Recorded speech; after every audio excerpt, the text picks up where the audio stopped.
دنیا کے اندر ڈومینیٹ کرنا ہے، اس کے نتیجے میں ایک پدر شاہی معاشرہ وجود پذیر ہوتا ہے۔ یہ بات ہم جانتے ہیں کہ مرد کو اپنی خلقت کے اعتبار سے جسمانی قوت اور صلاحیت زیادہ دے کر بھیجا ہے بنسبت عورت کے۔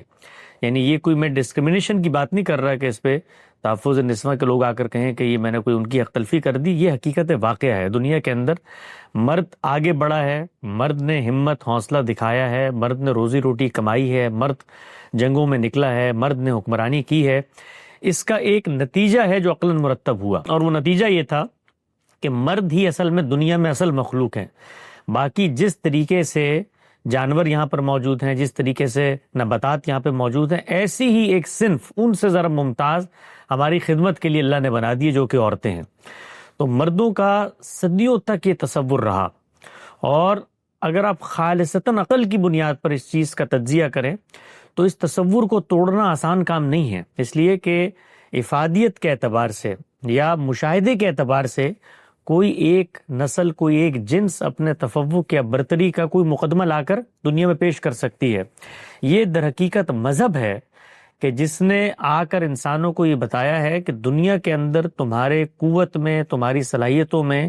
یہ جو کمی بیشی اور اختلاف رکھ دیا گیا ہے،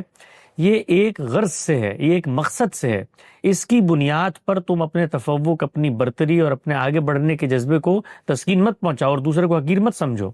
تو مذہب نے آ کر ہمیں یہ بتایا کہ یہ بغرض امتحان ہے، مردوں کو اللہ نے بھیجا ہے، اللہ کی ایک تخلیقی اسکیم ہے، اس میں خاندان بنے گا، بچے پیدا ہوں گے، اس کا ایک سربراہ ہوگا، وہ اس کی کفالت کی، نگرانی کی ذمہ داری، پرداخت، تربیت، اس کی ایک اونرشپ لے گا، اور اس اونرشپ لینے کی صلاحیت اس کے اندر ڈالی گئی ہے۔ تو یہ صلاحیت جو ڈالی گئی ہے وہ ایک ذمہ داری دینے کے لیے ڈالی گئی ہے، نہ کہ اس لیے ڈالی گئی ہے کہ آپ عورتوں کے حاکم بن جائیں یا عورتوں کو اپنا محکوم بنا لیں یا عورتوں کو اپنے آپ سے کمتر سمجھیں۔ تو انسانوں نے ہزاروں سال تک اپنے اس عقلی نتیجے کو سامنے رکھ کر اپنے آپ کو بطور مرد عورت سے برتر مخلوق سمجھا ہے۔ جس وقت آپ اس تصور کو مان لیں گے تو نتیجے کے اعتبار سے وہ ساری چیزیں پیدا ہونی شروع ہو جائیں گی جو ہمارے معاشروں میں پیدا ہوئی ہیں۔ مثال کے طور پر اب آپ ہیں اصل میں آنر کی علامت، آپ ہیں معاشرے کی عزت، آپ ہیں وقت کے حکمران۔ تو اب آپ کی عزت سے ہر چیز واجب ہے، پیوستہ ہے۔ اگر اس پر کوئی ٹھیس یا آنچ آتی ہے تو اصل میں یہ اب سامنے والے نے اس عزت کو پامال کر دیا ہے، تو گویا اس نے معاشرے کو پامال کر دیا، خاندان کو پامال کر دیا۔ اس سے آپ دیکھیں کیا چیز پیدا ہوئی کہ عورت اگر نکل کے کہیں پر اپنی محبت کا اظہار کر دے تو یہ مرد کی غیرت کے خلاف ہے، کیونکہ اس نے معاشرے میں مرد کی حیثیت کو چیلنج کر دیا ہے۔ اس کو یہ حق ہی نہیں تھا کہ وہ یہ فیصلہ کرتی کہ اس کو کسی سے محبت ہو گئی ہے۔ کیوں؟ کیونکہ وہ تابع تھی، یہ تصور تھا۔ اب اگر وہ تابع تھی تو ہر جگہ جہاں پر وہ اپنی حریت کا اظہار کرے گی، جہاں پر وہ اپنے ارادے اور اپنی خواہش کا اظہار کرے گی، ایک پدر شاہی معاشرے کے اندر وہ بغاوت کہلائے گی، وہ غیرت کے خلاف اقدام کہلائے گا، جس پر پھر ریوالٹ ہوگا۔ چنانچہ مردوں نے ریوالٹ کیا، اس سطح پر ریوالٹ کیا کہ دنیا کی تاریخ میں آپ یہ دیکھیے کہ بہت لمبے عرصے تک اس چیز کو بھی تسلیم نہیں کیا گیا کہ یہ عقل کی سطح پر ہمارے مساوی ہو سکتی ہیں، فیصلے کی سطح پہ ہماری مساوی ہو سکتی ہیں، یہاں تک کہ حقوق کی سطح پہ ہماری مساوی ہو سکتی ہیں۔ یہ مغربی معاشرہ جس کے آج ہم اور آپ گن گاتے ہیں کہ یہاں پر اتنی تہذیبی ارتقا ہو گیا، اتنی تبدیلیاں آ گئی ہیں، آپ صرف آج سے 50-70 سال پہلے یہاں پر جو یہاں کے حکماء، دانشور، فلاسفہ کا تصور عورت تھا اس کا مطالعہ کریں تو آپ کو اندازہ ہو جائے گا کہ بڑی مشکلوں سے ان کو انسان کا درجہ دیا گیا، اور کتنا ہی عرصہ گزر گیا کہ یہ قومیں جب جمہوریت نواز ہو بھی گئیں تب بھی عورتوں کے پاس ووٹ کا حق نہیں تھا۔ یعنی وہ سمجھتے تھے کہ عورت یہ فیصلہ کرنے کی پوزیشن میں نہیں ہے۔ تو یہ انسانیت کا مشترک مرض ہے، اور اس مرض کو کچھ چیزیں جلا بخشتی ہیں۔ اگر شعور، تعلیم، آگہی کی کمی ہو تو یہ مرض جو ہے یہ پھر نسلوں میں پیوستہ ہو کے اس کے ظہور آپ کو معاشرے میں نظر آتے ہیں۔ اسی طریقے سے قانون کی حکمرانی اگر نہ ہو تو ایسے معاشروں میں لوگ پھر اپنی غیرت کا بے لاگ اظہار کرتے ہیں، تو اس سے وہ جرائم وجود میں آتے ہیں جن کا آپ نے ذکر کیا۔ تو میں اس پہ مختصر تبصرہ یہ کروں گا کہ اگر ہم نے اپنے معاشرے کے اندر عورت کو صحیح مقام، صحیح اس کا تصور راسخ کرنا ہے تو اس کے لیے ہمیں اپنے معاشرے کو ایجوکیٹ کرنا پڑے گا۔ یہ ایجوکیشن دونوں پہلوؤں سے ہے، یہ دنیاوی پہلوؤں سے بھی ہے کہ اس چیز کو آپ سمجھیں کہ مرد اور عورت دونوں اپنے اپنے رول میں اس سوسائٹی کو آگے بڑھانے کا ناگزیر حصہ ہیں۔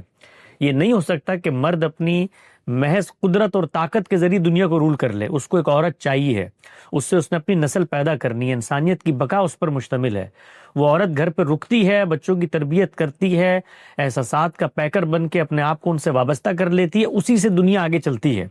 تو یہ دونوں کے جو رول میں تبدیلیاں کی گئی ہیں، اس تبدیلی کو ایک سماج کا حصہ ہم سمجھیں، نہ کہ اس کو اپنا فخر اور اپنی برتری سمجھنا شروع کر دیں۔ جب ہم یہ سمجھیں گے تو پھر عورت کمتر مخلوق ہوگی، جہاں پر وہ آزادانہ فیصلہ کرے گی ہم اس کو غیرت کے نام پر مارنے کی کوشش کریں گے۔ یہ پہلی چیز ہے۔ دوسری چیز یہ ہے کہ دین جو ہے، اللہ تعالیٰ نے ہمیں دنیا میں بھیجنے کے بعد ہمارا ہاتھ چھوڑ نہیں دیا، ہمیں پہلے دن سے یہ بتایا ہے کہ دنیا میں تم نے قائم بالقسط کیسے رہنا ہے، انصاف کیسے کرنا ہے۔ تو دین نے دنیا کو یہ روشنی دی ہے کہ عورتوں کے معاملات میں خدا سے ڈرو،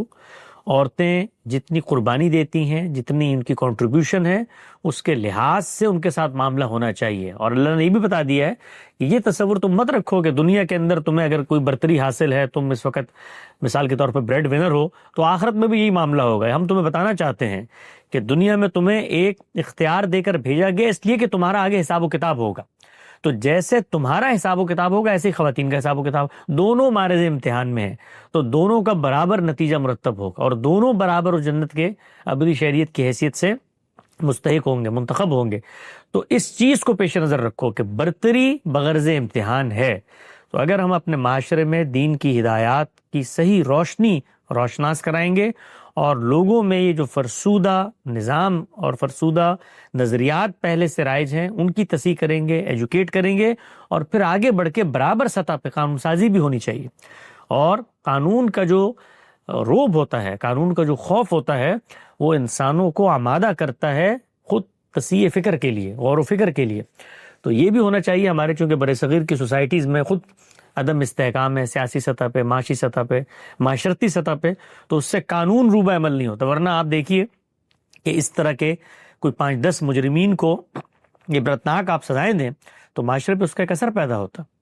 تو ہمارے یہاں وہ قانون ہی نہیں ہوتا، مقدمات ہی نہیں چلتے، اور جو مقدمات کرنے والے ہوتے ہیں، خود ریاست ہوتی ہے اس طرح کے معاملوں میں، وہ نقاب پوشی کر لیتی ہے۔ تو ہر سطح پر معاشرے میں جب کوئی برائی اس درجے کی پیدا ہو جائے تو جتنے سیگمنٹس ہوتے ہیں سوسائٹی کے، ان کو اپنا رول پلے کرنا ہوتا ہے۔ علماء کا بہت اہم رول ہے اس میں۔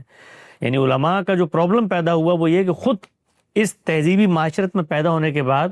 انہوں نے جو دینی نصوص کو نتھی کر دیا ان غیرت کی چیزوں سے، اس سے اب سوسائٹی اگر کوئی کام کرنا بھی چاہتی ہے تو وہ آگے سے علماء کھڑے ہو جاتے ہیں کہ تم بھی دین کے خلاف کام کر رہے ہو۔ تو اس سے اور مسائل پیدا ہوتے ہیں۔ تو علماء کی ذمہ داری ہے کہ وہ آگے بڑھیں، اس پہ غور و فکر کریں۔ مذہبی نصوص کی تو ری انٹرپریٹیشن ہوگی قیامت تک، اس کے لیے وہ آمادہ رہیں کہ ان کی فکر کو، اس کی تصحیح بھی ہوگی، لوگ اس کو انٹرپریٹ بھی کریں گے، اس پر تنقید بھی کریں گے۔ لیکن اس پر بھی غور کریں کہ بسا اوقات ہمارے کلچرل بائسز، ہماری مذہبی تعبیرات پر اثر انداز ہونا شروع ہو جاتے ہیں۔ آپ یہ دیکھیے کہ دلی کی اشرافیہ میں آنکھ کھولنے والے جو علماء ہیں ان کا تصور عورت دیکھیں،